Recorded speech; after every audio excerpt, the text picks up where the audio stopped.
Jesse, good to see you. We've got Dylan situated in his containment cell like you asked. I've got medical staff running tests as we speak, and I'd be happy to walk you through the details later. Other than that, what's next? With the slide projector turned off, the hiss are shut out, but we're stuck with the ones already here. We can't lift the lockdown until they're all eradicated. If any hiss ever got out, that would be the end of everything. Well, eliminating them all will take time. Look, I'll do what I can on my end, but my research is progressing slower than I'd like. I think I can help with that. I am making you the head of research, effective immediately. I want you to use everything the Bureau has, every resource, every confidential scrap of data, and find a way to keep the hiss out for good. That's... really? I mean, yes, I can certainly... Yes! Yes, I accept. You'll do great. Besides, I didn't really have anyone else lined up. I'm honored, Jesse, really. Thank you.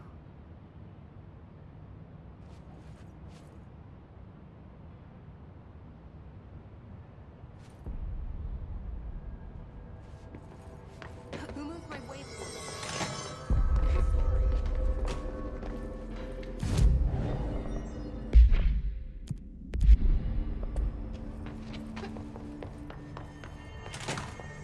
Inform all research staff that any instructional videos are postponed indefinitely.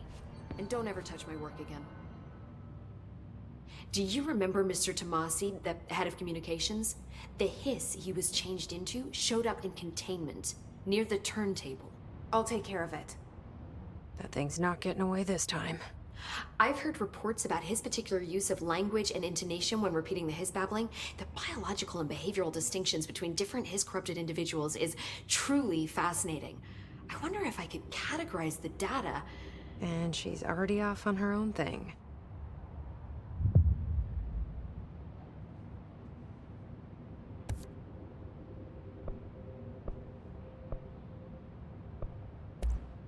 How is Dylan?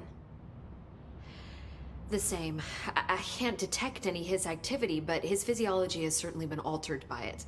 And I can't tell if his brain activity is genuine or simply the aftermath of the hiss, like spasms. Dylan could wake up tomorrow for all I know. I really can't say. Then I just have to wait for him. That's fair. He waited a long time for me. Don't worry. We'll be monitoring him round the clock. If he wakes up, we'll be ready. I don't mean that in a hostile way, just... well, you know. I hear you. My brother isn't exactly popular around here. I hope one day he'll have the chance to change that. Well, I've got a bureau to run. See you soon. Yes, ma'am, Director Faden. Who moves? Please, Emily. Not even as a joke. Any luck finding the armory? None. Looks like it got shifted. We have rangers checking each sector. So is the house on? All right, well, team's looking. I'll have to watch on the location.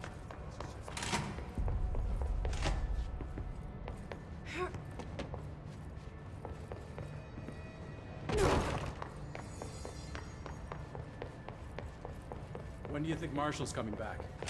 It's not like her to be absent during a crisis. I'll be here waiting for you when you wake up, brother.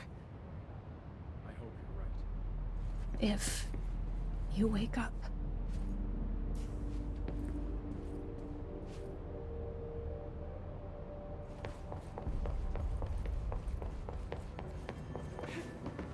Pope is now head of research.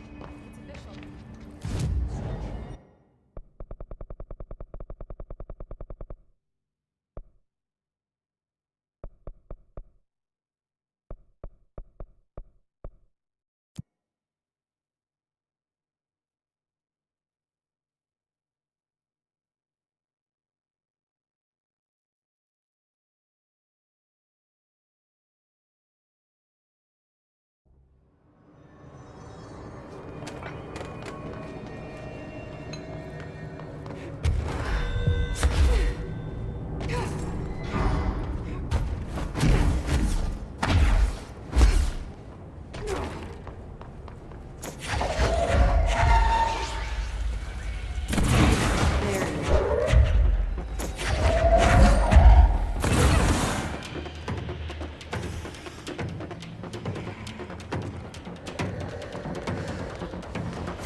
Start looking for new patients.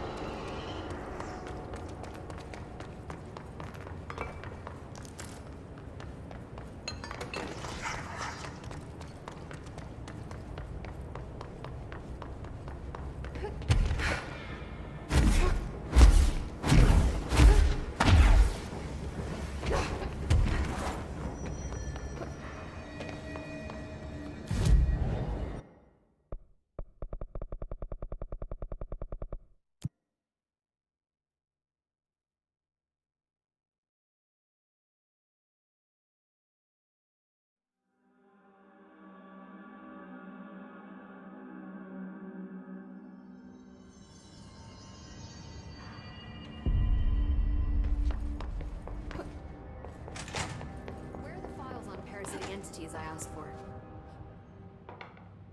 I took care of the Tommasi problem. Sorry, I forget he was a coworker. Don't apologize. That wasn't the real Tommasi. He died when the hiss got him. You're right. I just didn't want to be insensitive. Sentimentality is a weakness in situations like these, Jesse. That's Bureau 101. I don't think Emily's in danger of being called sentimental.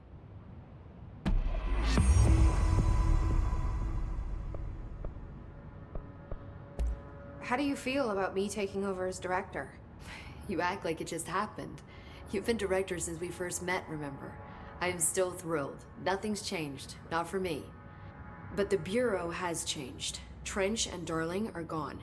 Their knowledge, anything not written down, disappeared with them. They knew the Bureau better than anyone. They're the Bureau's past, Emily. We won't operate like they did. We'll learn from their mistakes. We'll be better than they ever were.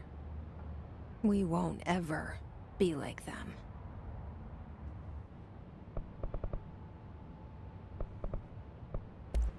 When the hiss got into my head, I saw some weird things. I think Darling even spoke to me. Does that make any sense to you? Empirically, no, but phantom voices as well as hallucinatory states are not uncommon here. And considering the forces that Dr. Darling was working with, he could have been transferred to a different plane of consciousness, physically or otherwise. And that doesn't upset you? Oh, very. And the fact that he hid those forces from me, it's infuriating. But Darling's dream was always to look beyond our reality. This time he may have taken a step too far, but as long as his consciousness can perceive his surroundings, I'm sure he's loving it. Maybe Darling was just trying to protect you from the darker side of his work. Fuck that. I'm not a child. Like, don't just assume I'm gonna consider something morally repugnant.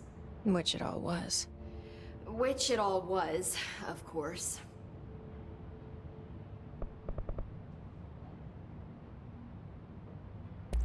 Well, I've got a bureau to run. See you soon. Yes, ma'am, Director Faden. Please, Emily. Not even as a joke.